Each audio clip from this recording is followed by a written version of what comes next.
So, Let me ask you something. yeah, It must have triggered mom's, because sometimes her depression or anger could be pretty flamboyant. It must have triggered things in you from your childhood, um, and that must have made it harder.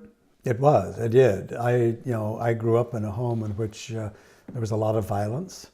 There was From your dad, violence? from my dad, from all of the adults, that is, especially step parents. Mm, Dad wasn't violent, except he was violent threatening. verbally, Yeah. and also he believed in the razor strap and in the Navy belt and all of that. So there was We call that violent. certainly a lot of corporal punishment, Hmm. but at any time, because everybody was alcoholic, people are out of control, Hmm. and being out of control was, Including your dad? yeah, Hmm. and being out of control was frightening. Uh, Was Ona an alcoholic? Ona was an Hmm. alcoholic, and Ona's uh, Husbands? husbands were all Hmm. alcoholic, and her second husband was violent, and Hmm. her third husband was, maybe less so, but also had his violence streaks. So I grew up in that home, and what I learned very early was to be such a nice kid, nobody would want to hurt me. It Hmm. didn't always work, Hmm. but being in some sense part of that was a self protection, but what's functional in childhood becomes dysfunctional in adulthood, Hmm. and so my inability to really, there were times when I really wanted to express my anger at your mother for things that were happening, but I had a hard time doing that, and so that would sometimes come out in indirect ways, and that's, I think that I understand that was hard for her, Hmm. that there were times in which she was just wanting me to be authentic, and it was really hard for me because I was, I had learned that adaptable behavior as a child. Hmm. Uh, but also, I think that there were many ways in which living in that, with that, and living with your mother really helped me to grow up. I mean, I'm still doing that, but it was. I can see in many ways because she was such a loving wife that she really helped me, Hmm. and she was sometimes really hard on me Hmm. to get me to start acting in a more adult way, but that was helpful for me. She was always grown up. Yeah, and she could be, Betty Ann and other people was talking about how hard she was on me at times, Hmm. but I also understand that it was, in some ways, it was frustrating to her to have me be who I was. So I feel in many ways we grew together, and toward the end of our lives, when she really was able to conquer her depression more, it was a much better Well, that's an situation. interesting thing because, um, in kind of the unfairness of life, she couldn't assemble. She could not. She could be nothing but who she was, Yeah, and which is totally totally authentic. honest and totally authentic. I can't ever imagine her telling a lie, that she couldn't reveal. Yeah, Um, and it's interesting because Betty Ann and other people would I'm sure would see how hard she was on you, but not be able to see how your behavior might be hard on her yeah, because you were so good at being a good boy, yeah, and um, that's sort of just the unfairness of that dynamic.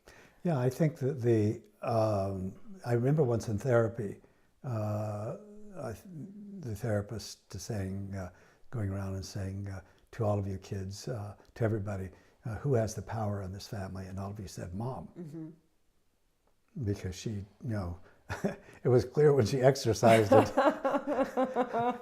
Yeah, that she did, but yeah. it's also because she was so really authentic about, you never doubted what she was. Yeah. where she stood on things. And she was fierce in her determination to protect you children. I can remember various instances in which she just was a mother lion Yeah. in relation to you children, and for me too. If there was somebody was unkind or unjust to me, your mother was fiercely defensive of me and the family. Yeah.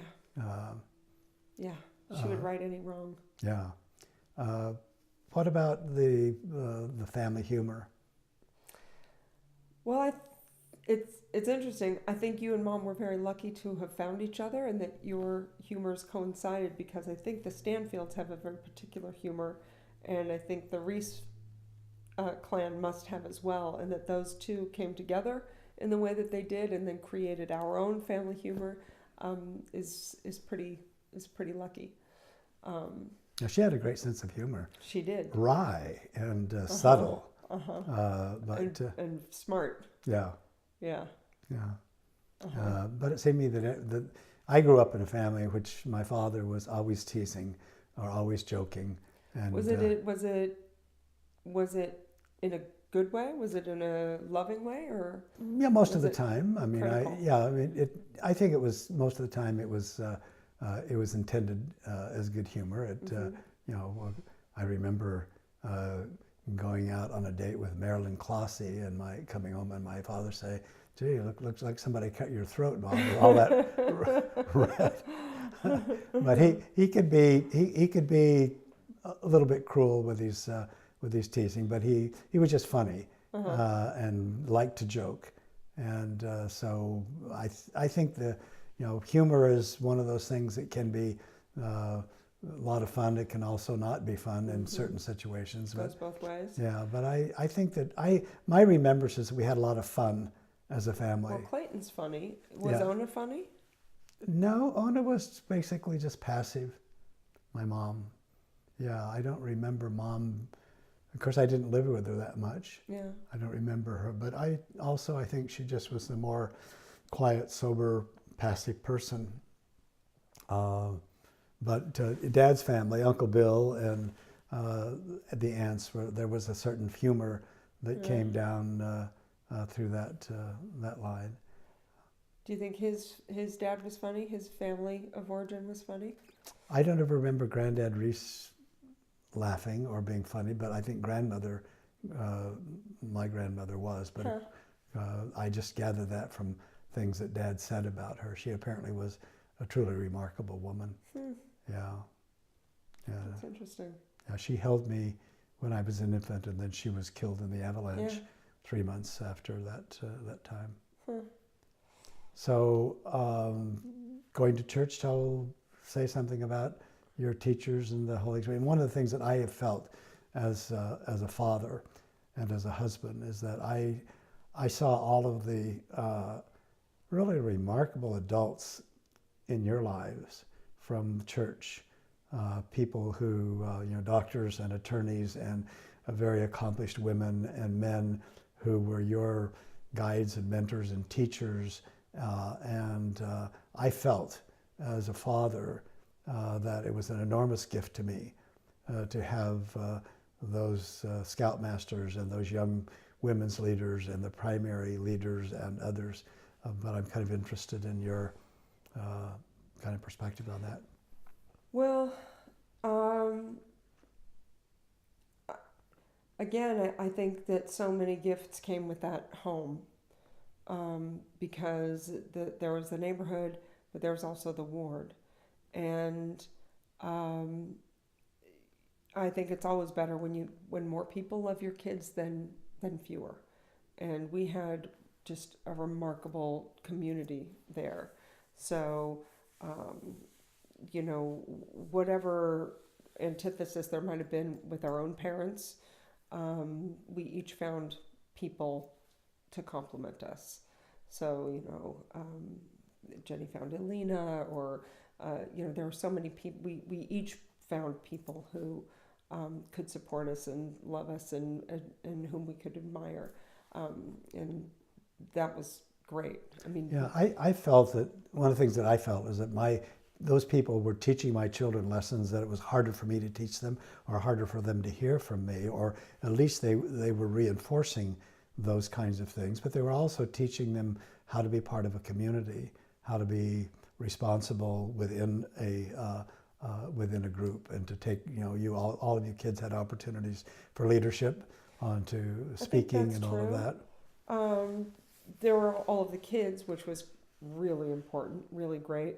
But for me, I think, in our kind of busy, boisterous house, sometimes it was really great to have somebody like Lynn Polson just pull me aside and look me in the eyes and give attention only to me. And I felt so special, or any one of those adults. Anne Strong was my primary teacher, or, any one of those adults just to pay attention only to me for just even a few minutes, every week.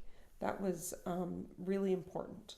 But just to be, seen and heard and counseled, and each one of those people was different. Lee Fairclough, anybody. They were all different, and they could fulfill different needs for all of us. And that was really nourishing, I think. What was it like having your father as your bishop? That was fine. That was fine. I wasn't getting into trouble, and everybody else was, so that was fine for me. Might have been harder for somebody else, but that wasn't my problem. So you went away to college, and then you came back and stayed at the house and lived with us for a while. Mm-hmm. Yeah, I was supposed to be going to grad school, but I'd injured my back after, so I had to come and stay for a while.